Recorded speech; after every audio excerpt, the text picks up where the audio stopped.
अगला क्वेश्चन है 71 का। रिक्त स्थानों को सही उत्तर से भरें। ए में कह रहा है कि रुधिर को फुफ्फुस धमनी में धकेलता है। बी में कह रहा है कि वी ऑक्सीजनित रुधिर को हार्ट से फेफड़ा तक ले जाती है। और सी में ऑक्सीजनित रुधिर को वापस फेफड़ा से हार्ट तक ले जाती है। वाम अनलिद से रुधिर डी तक प्रवाहित होता है। और ई में शरीर के विभिन्न अंगों से रुधिर प्राप्त करता है। ये बेहतरीन क्वेश्चन है, ये इतना बेहतरीन क्वेश्चन है, ये सबसे बनने वाला था ही नहीं, सबसे बनने वाला नहीं था, क्योंकि ये इतना यानी सीधा समझिए ना, ये जितने भी हार्ट में से जितना भी क्वेश्चन बनता है बस इससे सब का सब क्वेश्चन आपको जांच लिया है। यानी एक भी क्वेश्चन इससे बाहर, यानी एक एक लाइन का एक क्वेश्चन होना चाहिए पूरा का पूरा, यानी जितने भी हार्ट होता है ना हार्ट ही पूरा पूछ दिया है। तो इतना बेहतरीन क्वेश्चन है, इसे समझना बहुत ही आसान है, लेकिन आप नहीं समझते तो जटिल जरूर लगता है। चलिए इसको हम अच्छा से समझाते हैं, एक लाइन में आप समझ जाइएगा।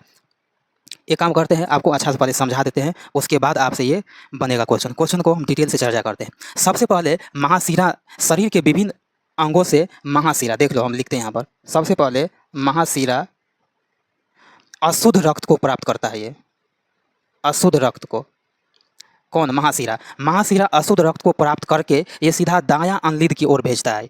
कहाँ पर भेजता है? तो दायां अनलिद की ओर भेजता है। ये दायां अनलिद की ओर भेजता है। ओके, दायां अनलिद में भेजने के बाद यहाँ पर जो है सो एक वाल्व लगा रहता है, जिसको ट्राइकॉस्पिड वाल्व बोलते हैं। ट्राइकॉस्पिड वाल्व बोलते हैं, ठीक। और ट्राइकॉस्पिड वाल्व के बाद ये दायां नीला की ओर जाता है दायां नीला की ओर जाता है। और दायां नीलाय जो है ना, ये पंप करता है, दायां नीलाय पंप करता है। और ये पल्मोनरी वाल्व से होते हुए ये कहाँ पर जाता है? ये सीधा ये चला जाता है फुफ्फुस धमनी की ओर। फुफ्फुस धमनी पहले समझ लीजिए, फुफ्फुस धमनी की ओर जाता है। ओके, अब फुफ्फुस धमनी के बाद फुफ्फुस सीरा कलेक्ट करता है। चलिए यहाँ पर लिखते हैं, यहाँ पर ये ऊपर लेकर चला गया, उसके बाद फुफ्फुस सीरा, हम सीधा शॉर्टकट में लिखते हैं फुफ्फुस सीरा क्या करता है? इस ब्लड को कलेक्ट करता है, क्योंकि इसके बाद ये फुफ्फुस धमनी के बाद ये सीधा कहाँ पर चला जाता है? फेफड़ा। और फेफड़ा में ऑक्सीजन को प्राप्त करके क्या होता है? शुद्ध रक्त हो जाता है। और शुद्ध रक्त को कौन प्राप्त करता है? फुफ्फुस सीरा। और फुफ्फुस सीरा क्या करता है? तो बायां अनलिद की ओर ले जाता है। ये कहाँ लेके जाएगा? तो बायां अनलिद। बहुत ही बेहतरीन क्वेश्चन है ये, बायां अनलिद। और बायां अनलिद से होते हुए डायकोस्पिड वाल्व से होते हुए ये बायां नीला की ओर जाता है। बायां नीला क्या करता है? इसको तो बायां नीला इसको पंप करता है। और पंप करने के बाद एक वाल्व रहता है एरोटिक वाल्व।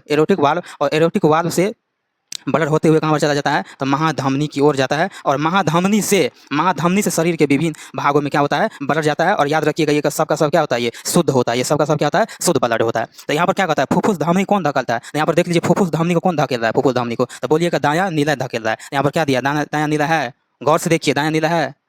अब बी में कह रहा है कि फुफ्फुस धमनियाँ, तो अशुद्ध रक्त को कौन ले जाता है? अशुद्ध रक्त को कौन करता है? फुफ्फुस धमनी। यहाँ पर देख रहे हैं, यहाँ पर देखिए ना, यहाँ पर अशुद्ध रक्त आ रहा है कहाँ पर? तो बायां अनलिद दायां नीला। यहाँ पर देख लीजिए, ये फुफ्फुस धमनी क्या कर रहा है? तो अशुद्ध रक्त को कहाँ? तो फेफड़ा तक ले जाता है। तो क्या इसका हो जाएगा? अशुद्ध रक्त को फेफड़ा तक कौन ले जाता है? तो फुफ्फुस धमनी ले जाता है। उसके बाद सी में देखिए क्या कहता है? फुफ्फुस सीरा। यहाँ पर सी में देखिए ऑक्सीजन, यहाँ पर देखिए ऑक्सीजन जनित रुधिर को वापस फेफड़ा से हर तक कौन लेता है? तो फुफ्फुस सीरा। यहाँ पर गौर से देख लीजिए, ये जो फुफ्फुस सीरा जो हम लिखे हैं, ये फुफ्फुस सीरा क्या करता है? तो शुद्ध ब्लड को लेके आता है।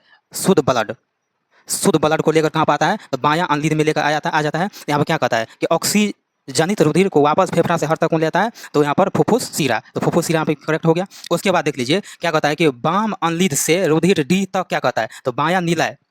यहाँ पर देख लीजिए बायां नीला, यानी वाम अनलिद। यहाँ पर देखिए वाम अनलिद, तो यहाँ पर भी क्या लिखा है? वाम अनलिद से बायां नीला। यहाँ पर बायां नीला है, तो क्या कहता है? रुधिर से बायां नीला। यहाँ पर डी में क्या करा है? बायां नीला तक प्रभावित होता है। यहाँ पर क्या कहता है? प्रवाहित होता है बायां नीला तक प्रवाहित होता है। उसके बाद क्या करा है? ई में, यहाँ पर ई में कह रहा है कि शरीर के विभिन्न अंगों में, उसके बाद यहाँ पर बताए ना, जैसे ही बायां नीलाय के पास से शुद्ध ब्लड आता है तो ये क्या करता है? पंप करता है। और पंप करने के बाद एरोटिक वाल्व से होते हुए शुद्ध रक्त को कहाँ पर ले जाता है? महाधमनी में। और महाधमनी के बाद क्या होता है? तो शरीर के विभिन्न भागों में क्या कर रहा है? रुधिर को पहुँचा देता है। इसका राइट आंसर पूरा 20-2 चला जाएगा। बहुत ही बेहतरीन क्वेश्चन में से एक क्वेश्चन था ये सबसे बनने वाला क्वेश्चन था ही नहीं। जो हल्का फल्का पढ़ के गए होंगे उससे तो नहीं बना होगा, क्योंकि यहाँ पर पूरा कॉन्सेप्ट को पूरा उठा के जितना भी हर्ट से रिलेटेड क्वेश्चन बनता है पूरा का पूरा एक ही क्वेश्चन इसमें से जाँच लिया है।